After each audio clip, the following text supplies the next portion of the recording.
Welcome to Small Arms Solutions. Today we're looking at a very influential and very popular, I would say a very historically significant rifle, the HK416 and the MR556A1 commercial model. Now, when we look at this, we need to go back to the early days of the global war on terror.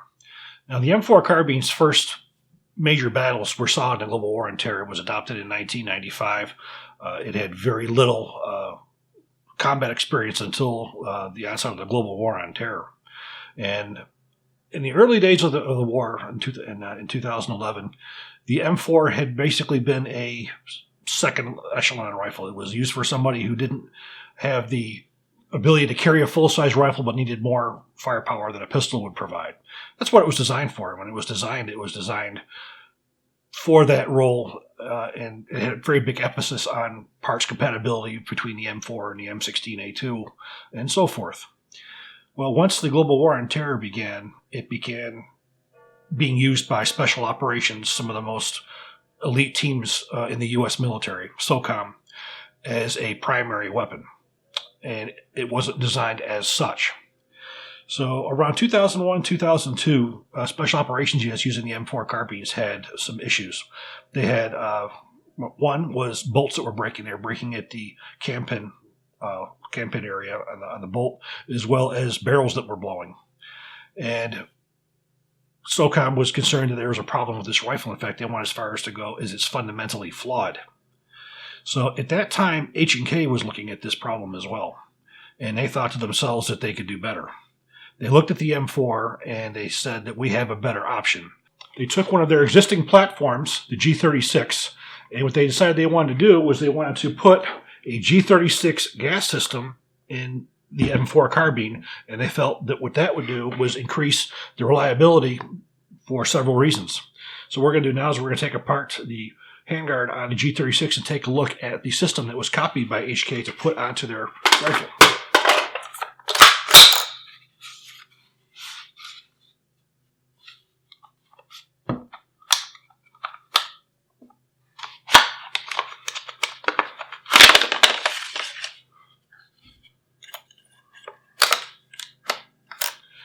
So as we see this gas system, what we have is a pinned-on gas block.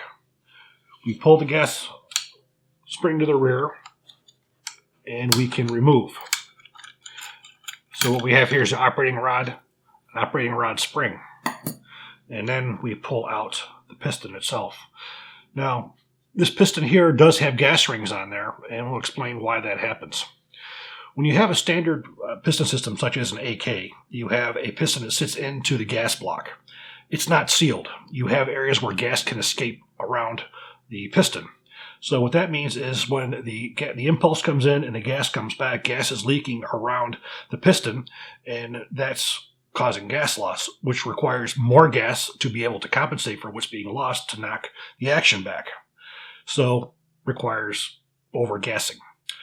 Which is what you see with guns such as AKs and so forth, where you don't have any way of sealing it off. By sealing it off, you're creating a much tight chamber, requiring less gas, which enables you to use less to operate the rifle with reliability. And also, with this type of a system, you're keeping all of your filth in the gas block and coming out of the front.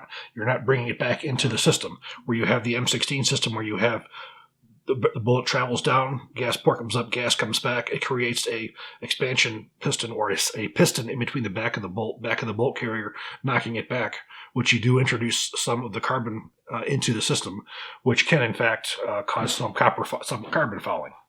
Now, additionally, they felt that this system was cooler because you're not introducing any hot gas back into the bolt carrier. The whole back system remained cooler, which would be a big selling point on the HKM4. HKM4 is the original name, which we're going to be discussing as well. It does keep the bolt carrier cooler. However, I think this was a very overrated statement. The heat that goes back into the bolt and the bolt carrier would never be significant enough to cause any problems.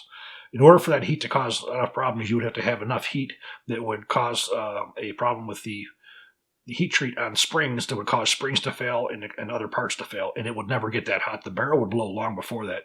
So the heat issue, I definitely don't see as an issue whatsoever, is an improvement. Now, of course, keeping gas up front does under adverse conditions. It can be a little bit more reliable, but now we're getting into the DI versus external piston, which is not really what I want to get into. I want to get into where this piston system came from and what happened. So what HK decided they wanted to do is they wanted to incorporate this piston system onto this rifle. Hence came the M4. At the same time this was going on, Larry Vickers, who was a former Delta member, he was working with H&K on other projects, and he had gone to H&K and had saw a poster of the prototype that they were working on. And Larry Vickers, being in the Special Forces community, I'm sure he was very well aware of the problems that SOCOM was having at that point. And he was also of the opinion that especially the shorter barrels, the Mark 18s and so on and so forth, would be more reliable with the external piston versus the direct gas. And he became a very big champion of this system, and he got heavily involved with the development. So what we're going to do is we're going to take a look at the HKM4 system. Now, the rifle was originally called the HKM4. Now, the HKM4 violated Colt's trademark of M4, which is something else that we're going to be getting into, because it was found that Colt had no ability and no right to have that trademark because it was used in common language. You can't trademark a military designation. So there was a lawsuit that went forth where Colt challenged H&K. Now, H&K did not see that lawsuit through. What they decided they were going to do was to go ahead and change it. They went from HKM4 to HK416, and I know that quite well because I was an expert for Colt defense with that lawsuit, as well as Larry Vickers. Larry Vickers was on the HK side. I was on the Colt side. So HK just did not want to go forward with that lawsuit, so they changed it. Which I think in the end it was better too, because they were able to stand on their own feet without having to use the M4 designation. So what we're going to look at now is the HK system. And when we look at this, and we look at the G36, we're going to put this back together so you can take a look. Now when we look at the two systems, we can see it's almost identical. If you look at, we have the same kind of a piston. We have a little bit stronger of an op rod. We have a captured recoil spring going into the receiver. So in essence, it's the identical thing. We have the same kind of a spring pin that's holding it in place. The gas block is a little bit larger on here. You can also see we have the provision of mounted front sight, which we'll get into later. So now we'll take apart these systems, and you can take a look at the G36 versus the HK416. On the bottom here, you'll see we have the G36 gas system. If you look at the piston, it's identical. In fact, I do believe these are interchangeable. I would have to double check on that, but I do believe they are interchangeable. Much more robust operating rod, captive spring assembly. This is far more refined, I believe, than the G36. So we go from the M16's internal piston system, where it does introduce some carbon and filth back into the bolt carrier due to the piston being located between the back of the bolt, back of the carrier, versus having it all come out the front. Now, one of the criticisms that the HK416's always had is it releases a spark that comes into the front of the gas block. So it gives you a little bit of a signature. But any system you have, no system is particularly perfect.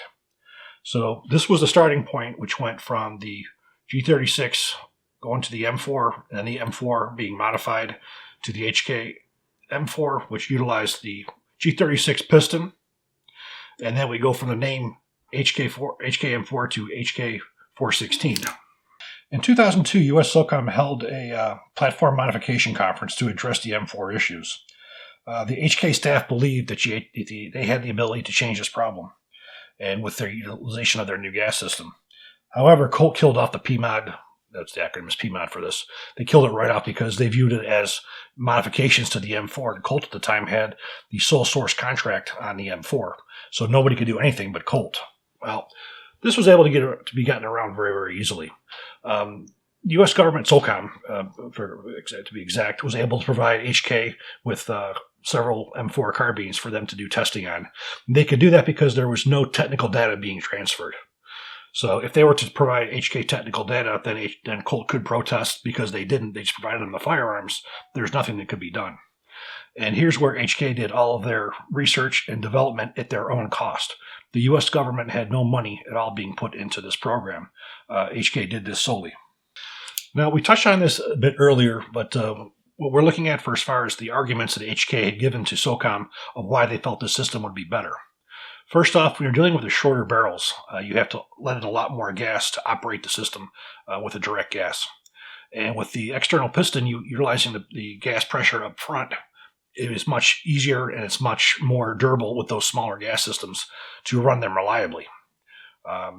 Again, the heat issue that they made a lot of noise about, I don't feel that was relevant whatsoever. But in short barrel rifles, I think there's very few weapons experts out there that will tell you that a external piston is more durable and more reliable than an internal piston system or direct gas system on a short barrel. 14.5 and up, that's a lot more debatable. So with a 14.5 inch barrel, which as it was submitted, and as well as the shorter barrels, the system was changed to allow all the gases to be exited out the front instead of back into the bolt carrier system.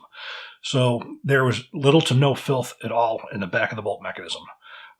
Now, if you were to suppress the rifle, you're going to be getting all that back pressure that's going to come back, and you're going to see all kinds of fouling, and you wouldn't be able to tell whether it was a direct gas or an external piston at that point, because you're still getting all that blowback, but under normal conditions, you would not.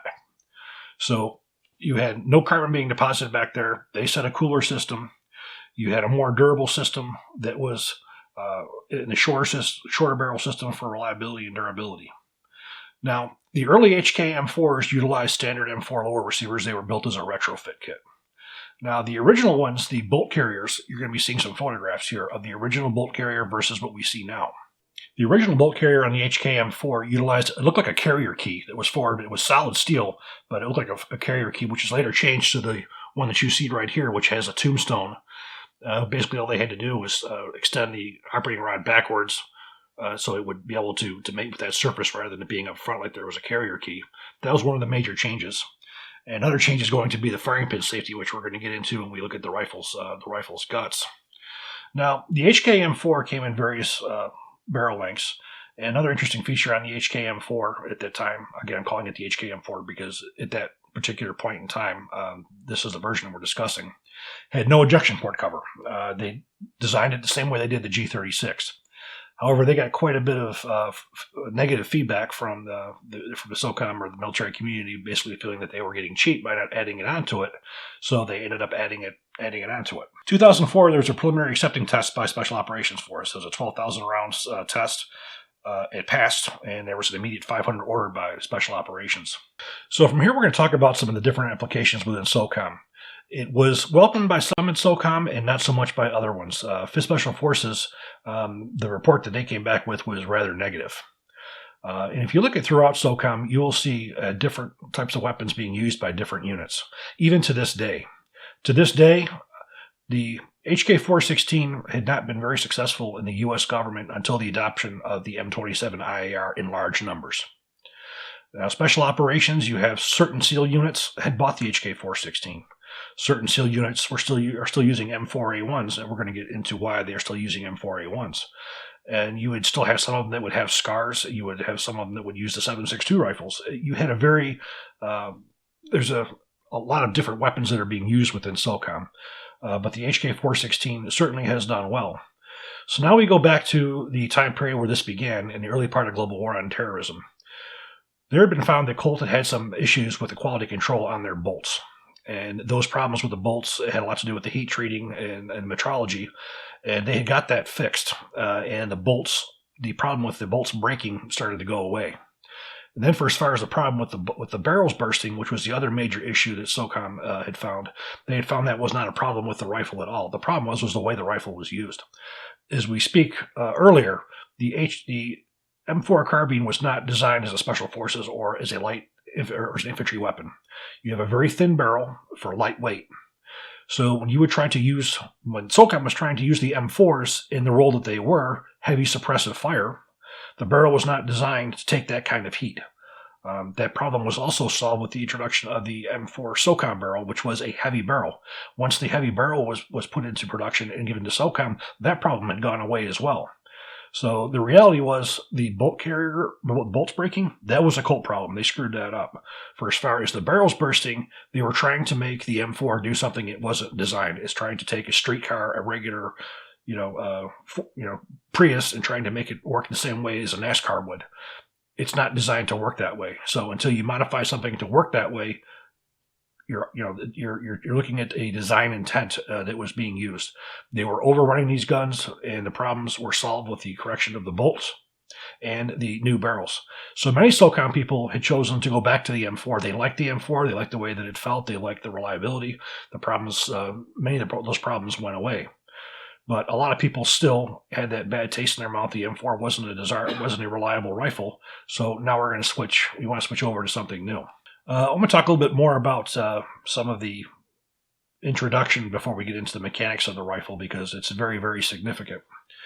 Now, HK was getting a lot of resistance from the major military, and they put on probably one of the best propaganda campaigns I think I've ever seen in the firearms industry.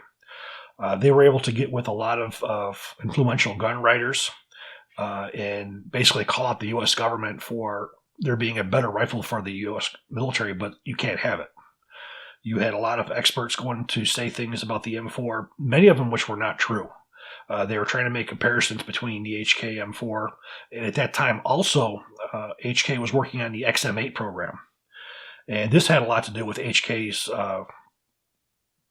not seeing HK being put in the 416 in the SCAR program. Because at the same time the SCAR program was going on, again, SOCOM wanted their own rifle. They had negative experiences with Colt being able to change things for them specifically. SOCOM wanted their own gun, so now we have the onset of the SCAR program. Now, HK had their eye on the prize, and it wasn't a few sales of the HK416. They wanted the big Army contract for the XM8, which unfortunately did not go well for them. That program was canceled due to a lot of issues that were not proper, such as money being funneled to a program that there wasn't even a requirement for, and U.S. government money being used on something there wasn't a requirement for, and that's a whole different story. But that ended up costing HK being able to get into the SCAR program. So this campaign that they went on a campaign to get the U.S. government to retry the M4 and to try some of the more modern firearms to see if there was something that was better. And like the XM8 with the HK416, they would make comparisons from the HK416 to the mil-spec M4 and say why the 416 was better. The requirements for the M4 met and exceeded many, many times over. The requirements that they had put in were requirements they had made up to show the strengths of the HK416, which it had design features that the M4 was not designed for. It was not a comparison of apples and oranges. You were making up your own requirements and then comparing a rifle that didn't fit that because it wasn't designed to. So, I had gotten involved in that a little bit with sending out some letters to some of these gun writers, giving them a proper history, I felt on the program. And it wasn't necessarily saying one was better than the other. It was saying what you're saying is not true. This is not what the facts are. But HK, through what they were doing, was able to get the individual carbine program started, which again was testing everything in the industry to see if there was a better firearm. They were able to get that going, and some of the ways that it was done, I was very unhappy with it, because when you come out with articles that say there's a better gun and you can't have it, you're telling the soldier in the field that their gun is no good. And they lose faith in that firearm, and that is the last thing an infantryman or anybody in combat needs, is to be led to believe that their weapon is no good. When that's not the case. You have guys who are having weapons, they're working properly, but someone else is saying, some expert, that their gun is no good. I didn't like the way they went about that. So the HK416 went into the individual carbine program. That was one of the guns that was tested. You had several other guns from different companies, and in the end, the government stayed with the M4. There was a dust test that was very, very disturbing. To determine the durability and reliability of the firearms, there was a test conducted which was called Dust Test 2. Now, the Dust Test 2 was it put the XM8, the FN SCAR, the HK416, and the M4 right up against each other. These guns were taken and put into a dust chamber where they were subjected to heavy, heavy dust. and then they were put on to do durability testing.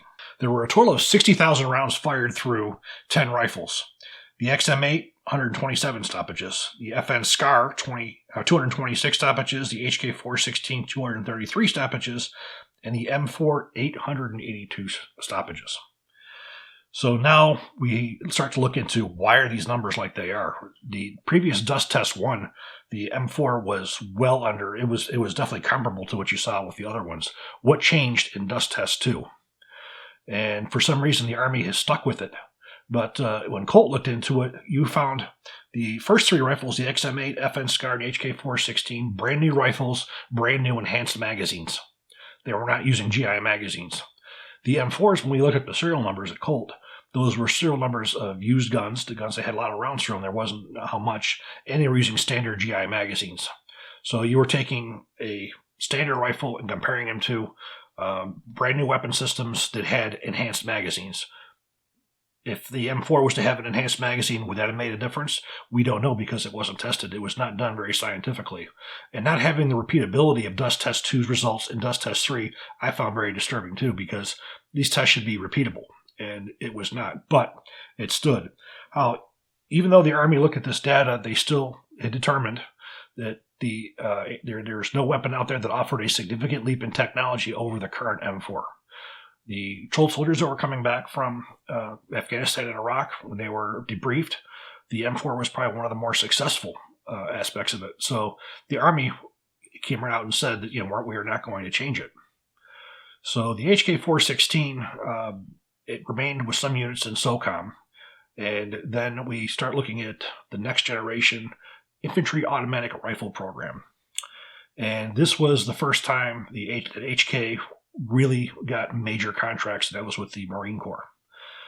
The Marine Corps adopted a special version of it, which had a longer barrel. It had a 16-inch barrel, heavy barrel, and it was designed to replace the M249 squad automatic weapon as a high volume of fire weapon. It had done very well. The Marines really liked it. In fact, the Marines had tried to ask the U.S. government to make that their primary weapon. However, that did not go necessarily unflawed as well. Due to the fact that the HK416, which we'll talk more about when we go into the individual guts of it, is a very overgassed system. You have an extremely high cyclic rate, which is where you get its reliability from. When you have that high cyclic rate, you have the momentum moving back and forth. It tends to be more reliable. Well, now we come the M855A1 ammunition. The rifle worked fine with the M855 ammunition, and that's what it was designed around. Once the M855A1 ammunition came online, with its significant higher port and chamber pressures, caused a lot of feeding issues within the HK416 and the M27 IAR. And that was a problem that they've been working on, and they're still working on to this day, to get that rifle to work properly with it being overgassed in the way that it is. And probably to give the HK some more kudos was the HK416 was the rifle that dispatched Osama bin Laden. There was a lot of good intel that came back that that SEAL team was using the HK416s.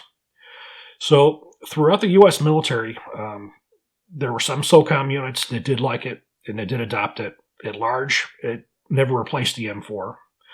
The IAR was a true success story for the HK416 within the U.S. military. Now, the 416 has been successful. It has been successful with France, and I believe Norway was another company that has adopted it. There are several militaries throughout the throughout the world who have adopted this rifle as their primary battle rifle. The biggest problem that the HK416 has to this day is its cost. It is significantly more cost prohibitive than most of the guns that are out there. Short of the SCAR rifle, these are probably two of the most expensive military rifles in the world. In fact, Germany has decommissioned the G36s because of durability and reliability problems, and they opened up a new weapons replacement program where the HK416 was looked at, and they said no way. So the HK416, the German government said there was no way in hell they were going to spend that kind of money. Many of you have heard of the HK433, which is a significantly less expensive rifle than the HK416, designed specifically for the German contract. It is being put up by guns by Haenel, which is it's traditional. It's been there for forever. It's a very long-standing German manufacturer. If you look at their gun, it has a lot of similarities to the HK416, but they're offering it at a significantly lower price. So right now you're seeing the battle being fought between the HK433 and the Haenel version of the external piston M16 type rifle. So I think that's probably one of the biggest issues that they've seen is cost. And as of today, we're going to be talking about a lot of issues that has to do with cost and with the introduction of the MR556A1. So what we're going to look at is the MR556A1 commercial rifle, is what you see in front of me here. Now, this rifle is manufactured mostly in Germany. However, due to 922R and the import restrictions, there are certain components that have to be made in the United States. So in this case, you're looking at a barrel that's imported and finished here in Georgia. And you're looking at some other components as well that are manufactured in the U.S. So this is a legal rifle. Now, this rifle, when it first came out, well, first off, you're looking at a price tag of over $3,000. And people who saw it, they were running away from it at that cost. You did have your guys who were really hell-bent on the 416. They loved it, and they were willing to spend the money on it. HK had introduced a commercial version of the G36 called the SL8. And the SL8 was a complete nightmare. It had no resemblance to the G36. People were extremely unhappy with it. Its sales did not go very well. And they made sure that they reconciled that with the MR556A1. However, when the rifle came out, there were some critics who found some issues they did not like about it, because for that kind of money, they felt they should be getting a full 416. Most important aspect of that was the barrel. One of HK's trademarks is their barrels. They have these incredibly unobtainium French steel barrels that are cold hammer forged, that are extremely durable. And that's what people expected were going to be coming out on the MR556. That is not. This was a stainless steel heavy barrel. This rifle is very front heavy. And according to H&K, this was designed to be a sporter rifle for, accurate rifle.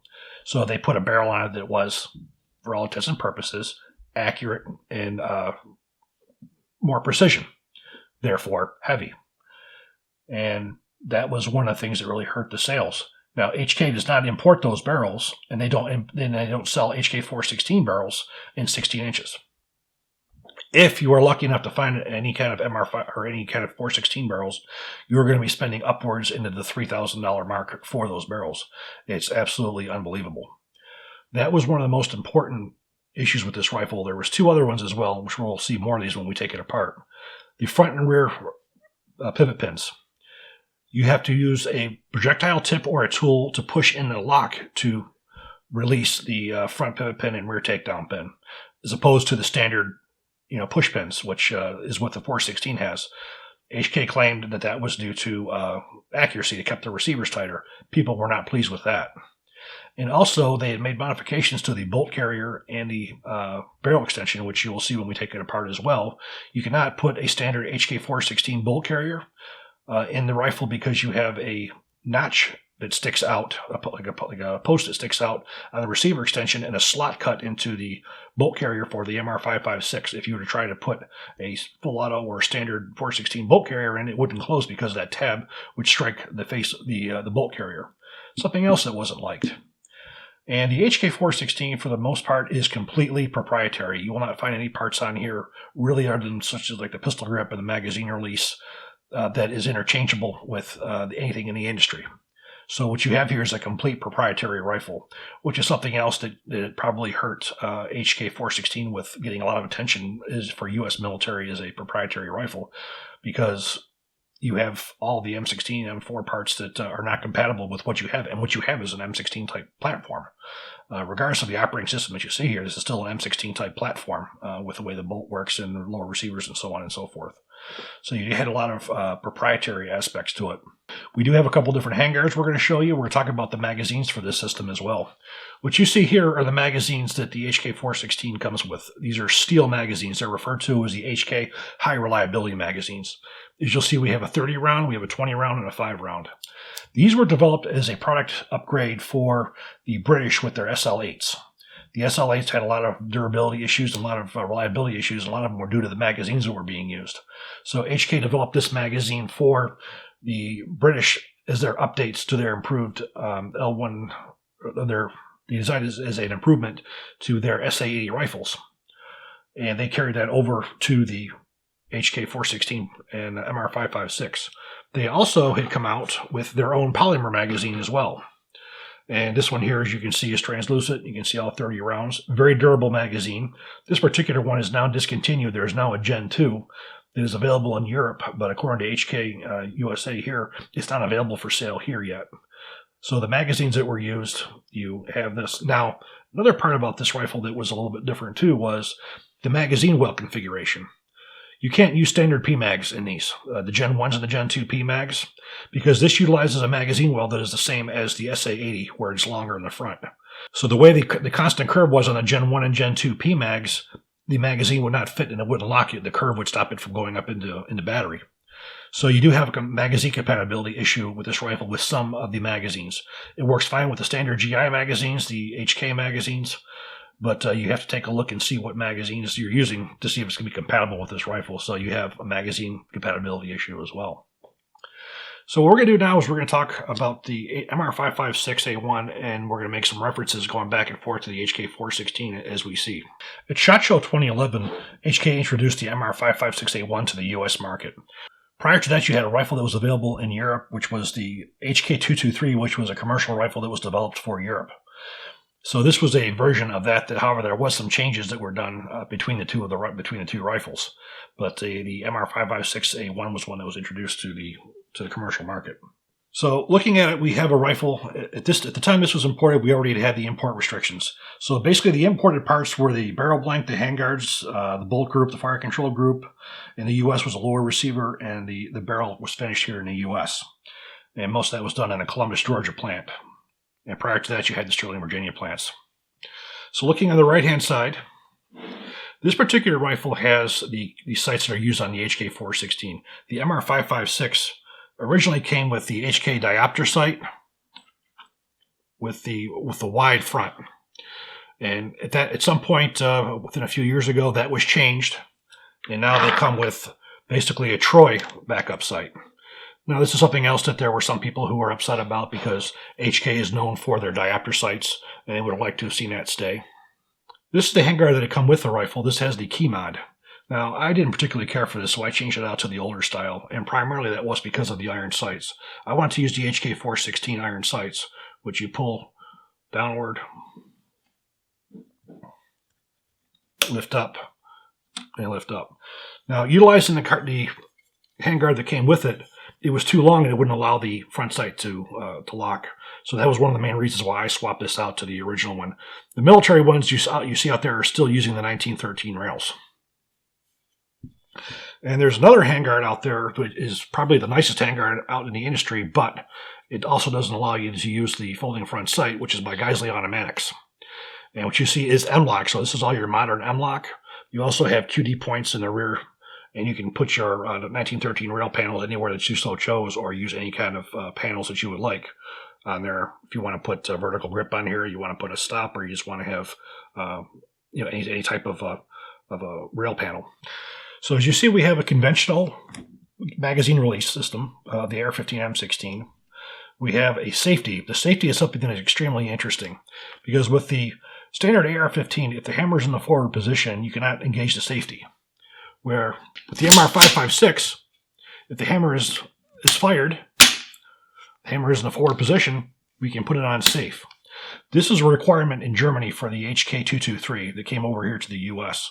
This is one of the few triggers I have ever seen that will do this. Now, the HK416 is a 3-with-3 position. It does not do that.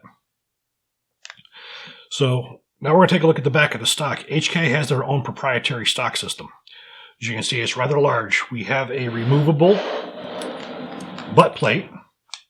And when you open the butt plate, you will see that we have a tool in here. This is a tool that is going to be used to disassemble the upper and the lower receiver, which we're going to be doing right now. Now, looking at the right side, you'll see we have a conventional magazine release. We have a polymer ejection port dust cover. We do have the fire cartridge case deflector. This does prove very useful on this rifle because of its higher cyclic rate for keeping the cartridge cases out of the left-handed shooter's face. We have a 6-position receiver extension. We have a very heavy-duty barrel nut. This uses a spanner wrench as well as a standard castle type. is staked in place. The charging handle we have here is a reversible charging handle. As you see, we have a latch. Now that can be changed out to the opposite side by switching it over. Now we're going to show you what we deal with for as far as disassembly, which is one of the critiques of this rifle. You have to use the tool to press inward on the detent to allow it to go forward. Then we can break it open. We're going to take apart the other one as well.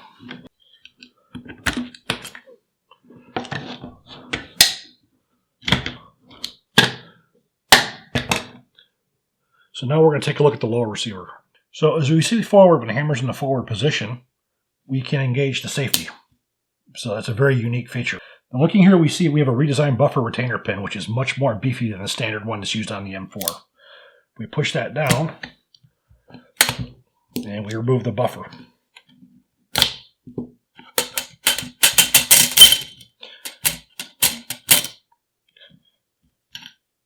Now, due to the fact that this rifle has an extremely high rate of fire, it uses an extremely strong recoil spring. And also, the buffer does not utilize standard weights like the M4 does. This is using a powdered tungsten, which is much more useful for deadening down the higher rate of fire that you see on this rifle.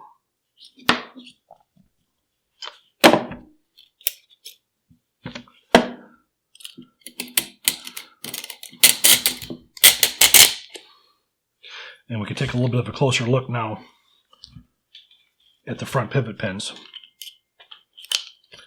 In order to close, you have to push in as well to lock into place.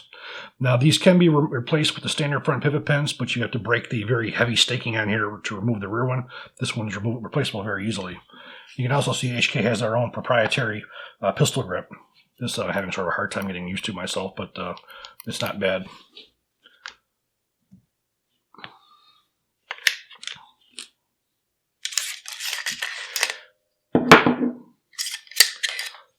Looking at the bolt carrier, we have a very unique system on here.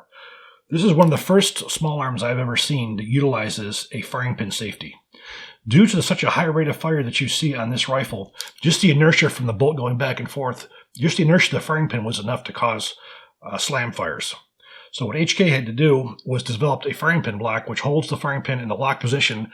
As the hammer comes up, the hammer tips upward, so when it strikes, it will fire, and then as the bolt carrier comes to rearward, it snaps back and locks the firing pin in place. So then when it goes into battery, the firing pin can't move forward until the hammer hits it again. So that tells you a little bit about why this thing is as overgassed as it is. So to take apart the bolt carrier, same as the standard M4, we're going to push inward on the firing pin retaining pin. Now, this is something that we should have done in the US, but we have not, a captured firing pin retaining pin, because it has a significantly lost part, and it would save a lot of loss to firing pins. Once you lift upward on the firing pin safety, you remove the firing pin, and you see there's a firing pin spring as well. We lift out the bolt catch, and now we pull out the bolt. And as you can see, it's a completely proprietary bolt, proprietary material, and it is definitely a much more durable bolt than we do have on the M4. It was designed that way. Generally, anything you do with Germany is generally overbuilt, and it is. But this is a proprietary bolt. Now, the firing pin retaining pin is removed, and you have a much improved extractor over the standard M4, and you have a much more durable extractor spring as well. So the bolt carrier mechanism is extremely well built, overbuilt as can be. As we previously stated, this is not compatible. This MR556A1 is not compatible with the full automatic bolt carrier groups. If you were to look at the difference between the two, on top here we have a standard full auto HK416 bolt carrier group. On here is the MR556. So you can see this notch that's cut into place. There's an opposing post that goes on the barrel extension that fits into place here. So when the bolt carrier closes, it'll close properly. If you were to insert this in the MR556, the bolt would not close because that piece of metal will keep it from locking. Reassembly. Drop our extractor back into place. This is a very heavy spring, so you can have a little bit of a difficulty pushing that down to get that into place.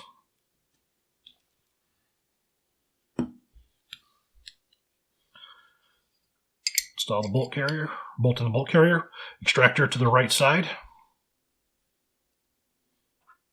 installation of the cam pin. We have to be sure we have the firing pin spring on.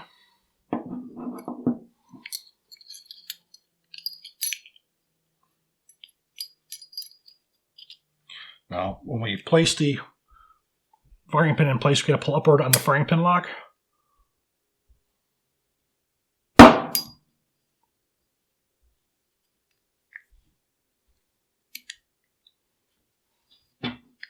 Push that forward, it's in the lock position. Again, looking at the barrel, upper receiver, we have a 16-inch heavy stainless steel barrel. We have an A1 fire suppressor on here. And again, these are the rear sights that are used on the HK416, very, very expensive sights. But I like being able to use the folding front sight. For reassembly,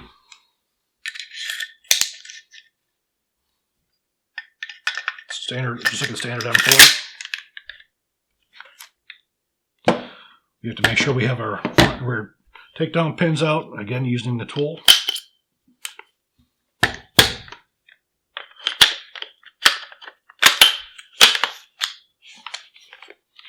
Now again, we have to utilize the tool.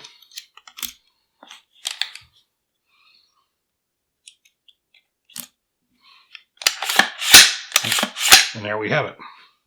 Now taking a look at the specifications of the MR556A1, they are generally going to be different, of course, from the HK416 due to the fact we have a heavy barrel on this. But again, we're caliber 5.56 millimeter with a weight of 8.60 pounds. Stock extended 37.68 inches, stock closed 33.9 inches. Barrel length of 16.5 inches with a 6-right cold hammer forged stainless steel barrel. 7.64 pound trigger, 2-stage trigger.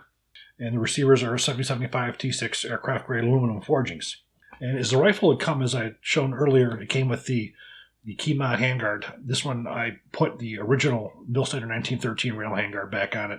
I also showed you the Geisley handguard, which is extremely nice compared to everything else that's out there. Now, quite frankly, I like having the folding front sight like this, so I'm very limited on what I can use. And quite frankly, it's only the original 9-inch handguard which we can use that particular front sight with. Now, there is one other option for those who want to go with an HK416 type rifle, but who want something a little more close. But unfortunately, no matter how close you get, you're still quite far away. Early this year, Brownells got with H&K in Germany, and they were able to purchase complete kits minus the barrel, lower receiver, and bolt. So you had complete parts kits from HK416s. They were in generally all different conditions. You had ones that were brand new, lightly used, and so forth. So HK was able to sell Brownells HK416 and some HK417 parts kits into the U.S. So to make these guns U.S. Sellable in the United States, Brownells had to manufacture some parts in-house. The first part they manufactured was the barrel, and the barrel is an American-made barrel. And if you look at the configuration, we have a M4 profile barrel. Now, if you really look at what people wanted HK to do, this is the standard profile barrel they wanted. They wanted the standard cold hammer forged barrel, chrome-plated, military-grade barrel. Now, unfortunately, this is not the unobtainium French steel that HK has. This is a standard 1 7-inch twist chrome-plated barrel. The next part was a lower receiver. Now, the lower receiver forgings came from Germany. They were standard HK416 lower receiver forgings. They were manufactured, machined out at Brownells, and they had the BRN-4 logo put on there, and they had the very similar profile type markings. You had the hologram type markings. The next part that was made in-house was the bolt. The bolt was another one of those parts that could not be imported, so Brownells has gone ahead and made the bolt. Now, the last part that was made in the United States here was the barrel wrench to be able to install this barrel. Is this any more or less expensive? Believe it or not, this is more expensive. For a total rifle using the Brownells components as well as the parts kit, you're looking at a total of $3,319. So you're definitely not saving any money compared to the MR556. Now, for as far as the gun's concerned, the MR556 is certainly more HK, in the fact that you have the German manufactured lower receiver, you have the German manufactured barrel, and the German manufactured bolt. But you also have a standard mil-spec type bolt in here for as far as being able to use regular barrels and not having to worry about the having to have the notch on the barrel extension versus the notch cut in the bolt carrier. This is all standard components here. Now, we took this one out and we shot this one, and as you're going to see from the shooting video, we had very, very good results. As you can see, the target was quite impressive. So what we're going to do now is we're going to take this out to the range, and we're going to see how this one shoots.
As you see, this one shot flawlessly. The barrel was extremely accurate, judging by the target.